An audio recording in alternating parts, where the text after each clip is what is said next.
Hello, and welcome to The Deep Dive. I'm Cecilia Wallace. Diversity, equity, and inclusion are central values at the University of St. Thomas. But recently, these initiatives have been challenged by the cancellation of 2 grant programs under the Trump administration. According to the university, the first grant was $6.8 million and supported programs aimed at improving educational access and inclusion for students. And the second terminated grant was for aspiring teachers. The $2.8 million grant is in the final semester of the 5-year grant. Now, St. Thomas is navigating the impact of these cuts and looking ahead at the future of federal funding. Today, I'm joined by St. Thomas President Rob Vischer to discuss the impact of these funding cuts and what they mean for the university's commitment to diversity and inclusion. Thank you for joining us. Thanks for having me. What was your initial reaction to these funding cuts and their impact on the university? Well, the initial reaction was confusion. I received an email on a Friday night that our funding had been terminated, and the explanation was that the grant was a DEI initiative. Now, the grant is a teacher pipeline initiative. It provides scholarship funding for students who want to go into special education or elementary education.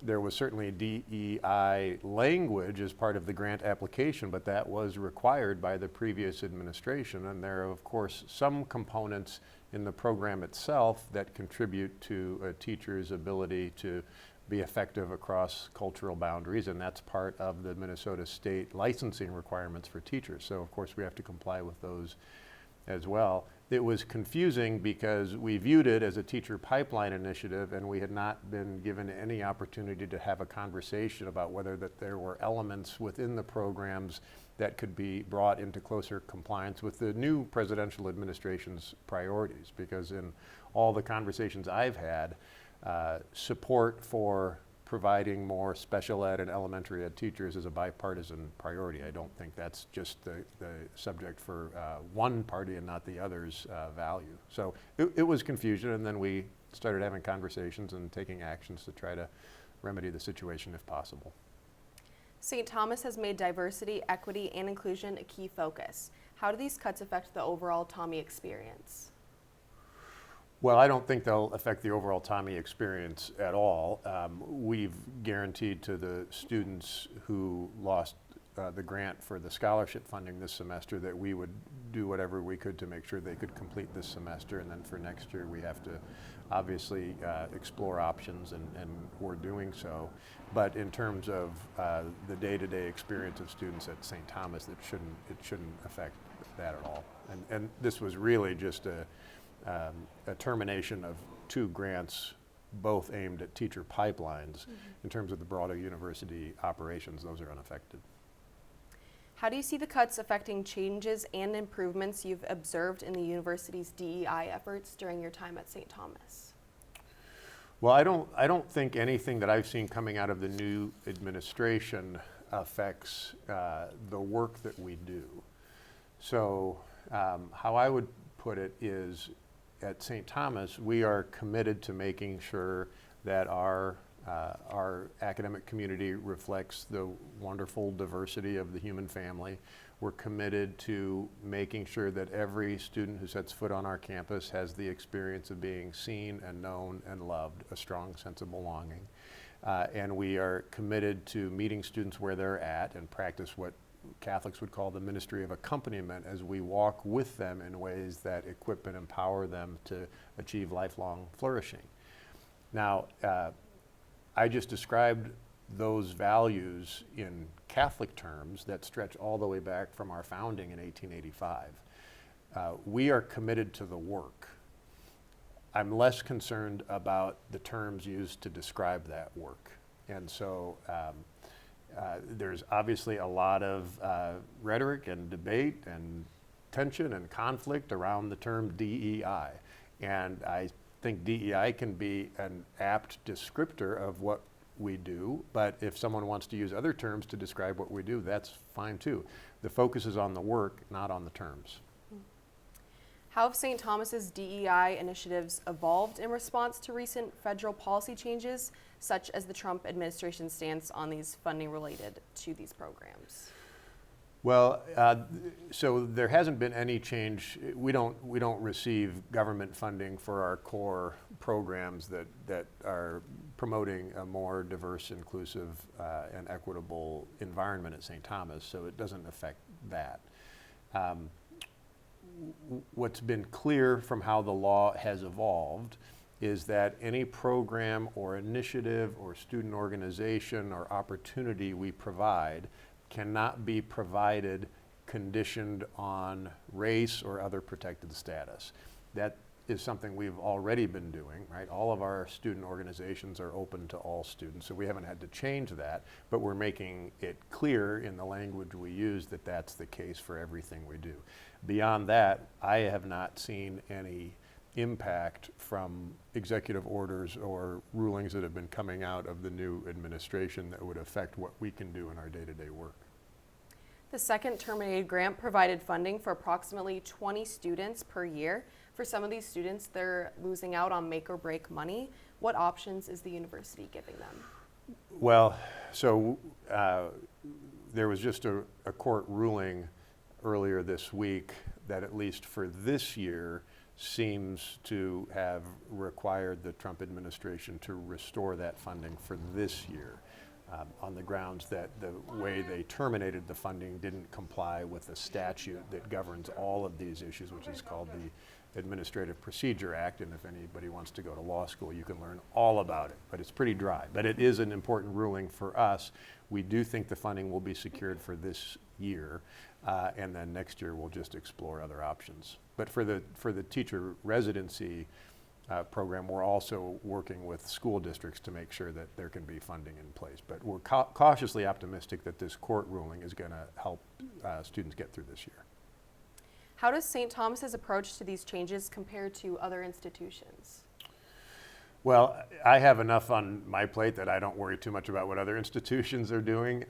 What I have told our folks is we just want to focus on the work, and we don't need to get embroiled in political battles or culture wars, except to the extent that we're pushing back and enlisting help to make sure that whatever funding we can keep in place remains in place.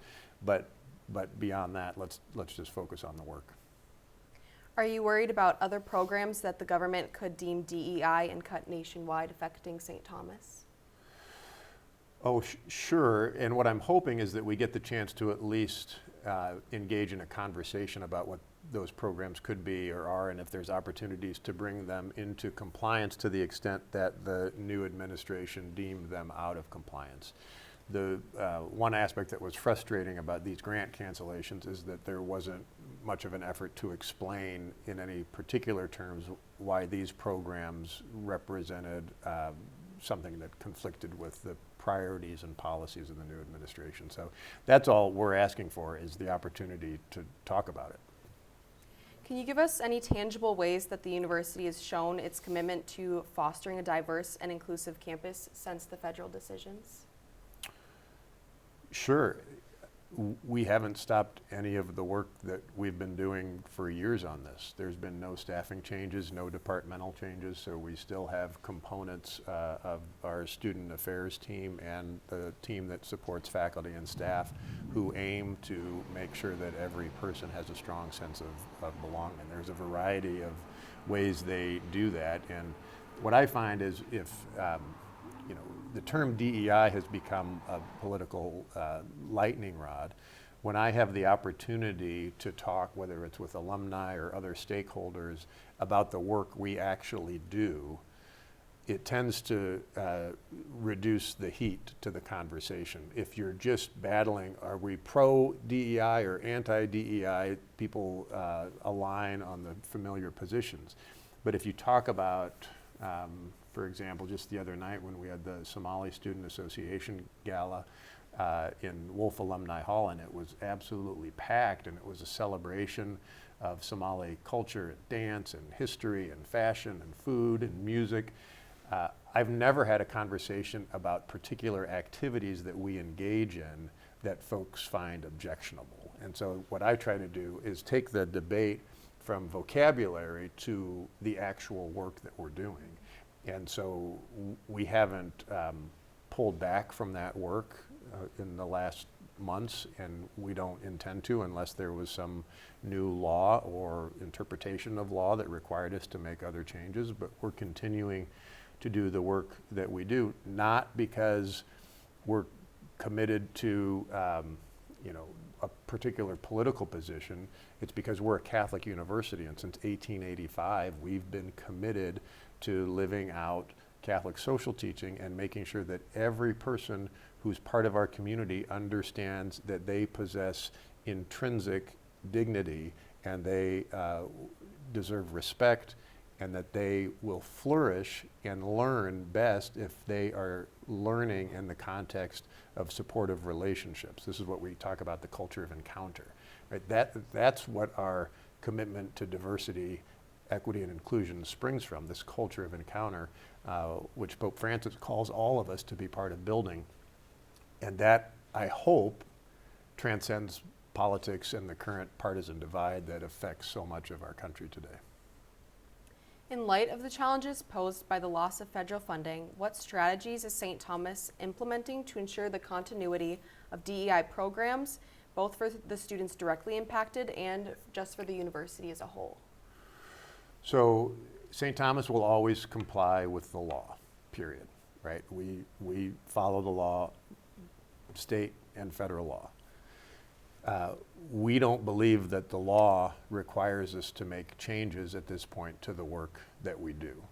If there's a change in law or a change in the edicts that are coming to us from a court or from an elected official with authority over this jurisdiction, then we'll have to interpret those as they come.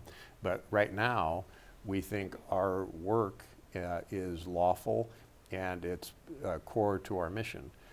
Again, we make sure that everything we do is open to every student. And with that parameter, I think that we're not running afoul of any of the new edicts or executive orders. So I feel comfortable in doing what we have been doing. Thank you for coming in today. You're welcome. Thanks for having me. Follow along at thecrest.news and follow us on social media at The Crest News for more stories about your campus community. With President Rob Vischer, I'm Cecilia Wallace. We'll see you next time we deep dive.